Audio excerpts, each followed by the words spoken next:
Counter perspective to open letters save Bengal video. Recently open letter वाले ने ये video बनाया था जिसमें उन्होंने सिर्फ ब्रह्मवासीस, ब्राह्मण, क्षत्रिय और वैश्य का पर्सपेक्टिव रखा था। मैं इस वीडियो में मूल निवासीस, ओबीसीज, एससीज, एसटीज और कन्वर्टेड मूल निवासीस का पर्सपेक्टिव रखना चाहूँगा। उनका पहला क्लेम है इल्लीगली रिसोर्सेज पर पल रहे थे करके। इल्लीगली हमारे रिसोर्सेज पे पल रहे थे। नौ बहुत सारे मूल निवासीज को, ओबीसीज, एससीज, एसटीज को पार्टीशन के रियलिटी के बारे में मालूम नहीं है। पार्टीशन का डिसीजन इंडिया में सिर्फ 10% एलिट लोगों ने लिया हुआ था। मेजॉरिटी ऑफ इंडियंस ने पार्टीशन के इलेक्शंस में पार्टिसिपेट नहीं किया था। It was not the decision of the whole India, it was only the decision of 10% elite Indians of that time. अगर माइग्रेशन लीगल है या इलीगल है ये लॉ डिसाइड करती है और ये लॉ चेंज भी की जा सकती है। मूल निवासी आइडियोलॉजी पार्टीशन के लॉजिक में विश्वास नहीं रखती, और रखी भी क्यों? आखिर पार्टीशन के टाइम पे मेजॉरिटी ऑफ मूल निवासी के पास वोटिंग का राइट ही नहीं था। पार्टीशन के टाइम पर वोटिंग का अधिकार सिर्फ उन लोगों के पास था जिनके पास एजुकेशन थी, जिनके पास प्रॉपर्टी थी या फिर जो लोग टैक्स पे किया करते थे। मूल निवासी आइडियोलॉजी पाकिस्तान को और बांग्लादेश को अपना नहीं है करके नहीं मानती। बांग्लादेश और पाकिस्तान इंक्लूडिंग नेपाल ये सब हमारे ही स्टेट से, और आज नहीं तो कल हम इन स्टेट्स को वापस रिक्लेम भी करेंगे। स्पेशली पाकिस्तान, क्योंकि पाकिस्तान में इंडस वैली सिविलाइजेशन है जो हम मूल निवासी ओबीसीज, एससीज और एसटीज की सिविलाइजेशन है। तो जो लोग पाकिस्तान या फिर बांग्लादेश से हमारे देश आ रहे वो बिल्कुल आ सकते हैं, क्योंकि majority of Pakistan and Bangladesh are converted मूल निवासी। ये वो मूल निवासी है जिनके पास और कोई चारा नहीं था, मजबूर थे पार्टीशन के टाइम पर। सिमिलरली जब मूल निवासी आइडियोलॉजी, मूल निवासी सरकार पावर में आएगी और हम लोग पाकिस्तान, नेपाल और बांग्लादेश को रिक्लेम करेंगे, द लॉजिक ऑफ पार्टीशन को अंडू करेंगे, वो टाइम पे इंडियंस भी फ्रीली पाकिस्तान, बांग्लादेश, नेपाल में आ जा सकते हैं, रह सकते हैं, घूम सकते हैं। अखंड भारत का गोल सिर्फ हिंदुत्व आइडियोलॉजी का ही नहीं है, मूल निवासी आइडियोलॉजी का भी गोल है। उनका नेक्स्ट पॉइंट ये है कि कई सारे फर्जी आधार कार्ड मिले हुए हैं। कई लोग फर्जी वोटर और आधार कार्ड बनवा के फर्जी आधार कार्ड मिले हैं और मिलेंगे भी क्यों ना, क्योंकि जितने भी ये डेटा सेंटर्स है जिनको आधार कार्ड डिस्ट्रीब्यूट करने का एक्सेस है, ये सभी के सभी ब्रह्मवासीस है, ब्राह्मण, क्षत्रिय और वैश्य। अगर आप ये डेटा फाइंड आउट करोगे कि वो कौन लोग हैं जो सबसे ज़्यादा करप्शन करते हैं, तो आपको ब्रह्मवासीस ही मिलेंगे, ब्राह्मण, क्षत्रिय और वैश्य। ये ब्रह्मवासीस करप्शन करते हैं, इलीगल आधार कार्ड्स डिस्ट्रीब्यूट करते हैं, नेशनल सिक्योरिटी को कॉम्प्रोमाइज़ करते हैं और फिर भी अपने आप को देशभक्त बताते फिरते हैं। दूसरा पॉइंट ये कि देश में एक डेमोग्राफिक चेंज देखने मिल रहा है और ओवरऑल भारत की डेमोग्राफी को बदल के रखते हैं। ये डेमोग्राफिक चेंज हिंदुत्व सपोर्टर्स का सबसे फेवरेट टॉपिक है, but let me counter that demographic change का concern with another kind of migration, with another demographic change in Muslim world and even western democracies. Dubai में नेटिव अरब से ज्यादा Indians की population आपको देखने मिलेगी। कई सारे मूल निवासी ओबीसीज, एससीज, एसटीज जिनको ब्राह्मणिकल सरकार एम्प्लॉयमेंट अपॉर्चुनिटीज नहीं दे पाती, वो लोग मुस्लिम कंट्रीज, वेस्टर्न कंट्रीज चले जाते हैं एम्प्लॉयमेंट अपॉर्चुनिटीज के तलाश में। कई सारे मूल निवासी illegally western countries, Muslim countries जाते हैं।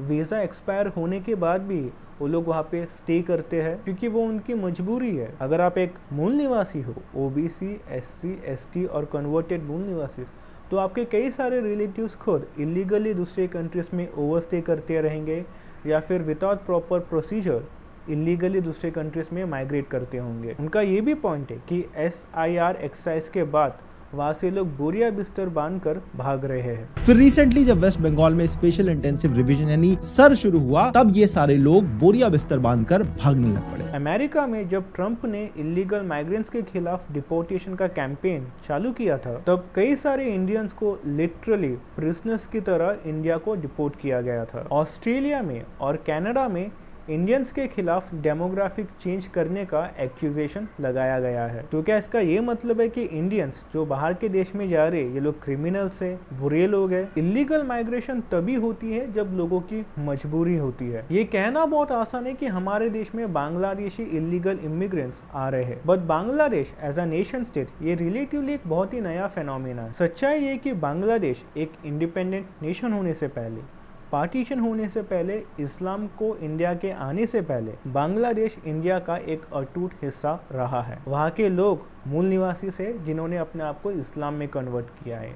वहाँ के नेटिव लोग उर्दू या अरेबिया में बात नहीं करते, वो बांग्ला जो कि एक इंडियन ओरिजिन लैंग्वेज है उसी भाषा में बात करते हैं। उनका नेक्स्ट क्लिप ये वाला है। ये लड़का एक पाकिस्तानी और बोलता है कि इसने भारत में वोट तक डाला। पाकिस्तान भी एज अ नेशन स्टेट एक नया फेनोमिनन है।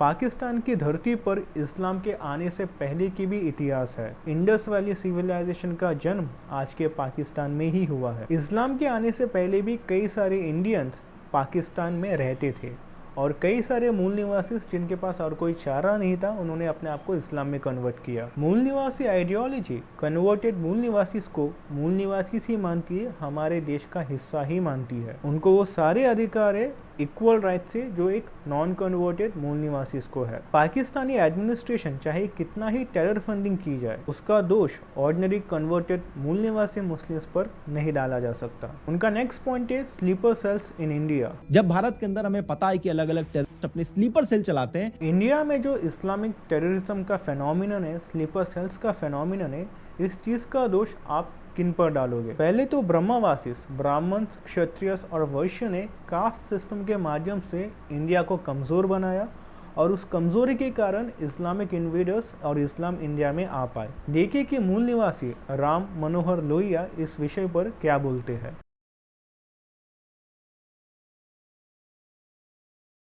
मेरे हिसाब से इस प्रॉब्लम का दोष ब्रह्मवासियों के सर पर जाना चाहिए।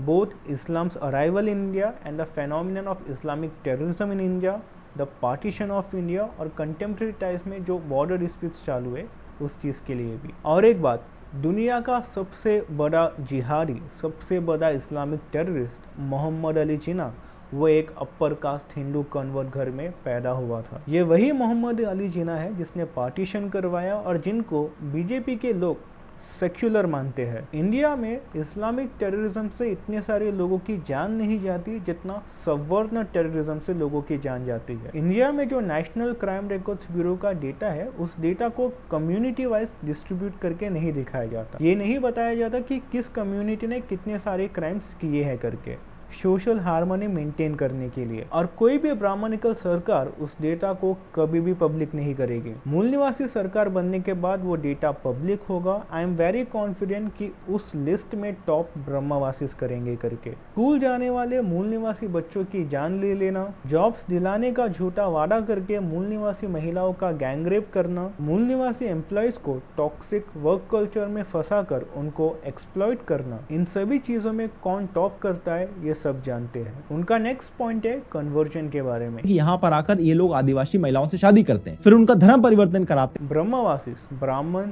क्षत्रिय और वैश्य सिर्फ और सिर्फ क्रिश्चियन कन्वर्जन्स और इस्लामिक कन्वर्जन्स की बात करते हैं। इस देश में सबसे बड़ा कन्वर्जन मूल निवासी का नीच जाति में हो रहा है। हम मूल निवासी, ओबीसी, एससी, एसटी और कन्वर्टेड मूल निवासी, हम इस देश के मालिक है और ना कि नीच जाति के हिंदूस है। और हमें हमारे देश में नीच जाति करके कन्वर्ट किया जाता है। गवर्नमेंट ऑफ इंडिया जो कि ब्राह्मणिकल कंट्रोल में है, वो हम मूल निवासी को कभी भी एडमिट नहीं करेगी कि हम इस देश के मालिक है। वो हमें नीच जाति का हिंदू करके सेंसस करती है। उन्होंने एड ऑन पॉइंट ये भी बताया कि बांग्लादेशी इलीगल माइग्रेंट्स, मुस्लिम्स, आदिवासी महिलाओं से शादी करते हैं और उन महिलाओं को पॉलिटिकल गेन्स के लिए कंट्रोल करते हैं। और जब ये महिलाएं इलेक्शन जीत जाती हैं तो इनके जो पति रहते हैं वो एक तरह से इसको कंट्रोल करते हैं और जमीन पे कब्जा। लेकिन क्या आपको मालूम है कि कई सारे मूल निवासी महिलाओं को ब्रह्मवासी प्यार और शादी का झूठा वादा करके फंसाते हैं? निकिता यादव का ही केस ले लीजिए। मूल निवासी निकिता यादव को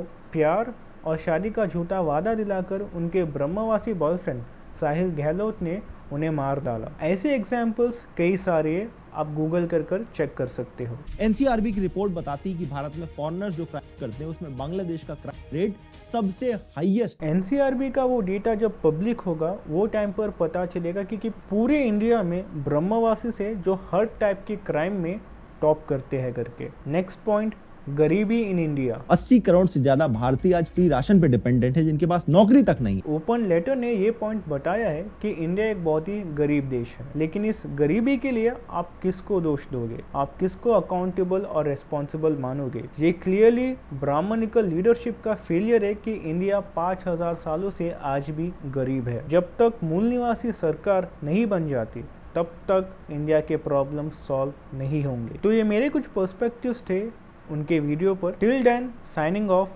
नीच जाति का हिंदू नहीं, इस देश का मालिक हूँ, मूल निवासी हूँ।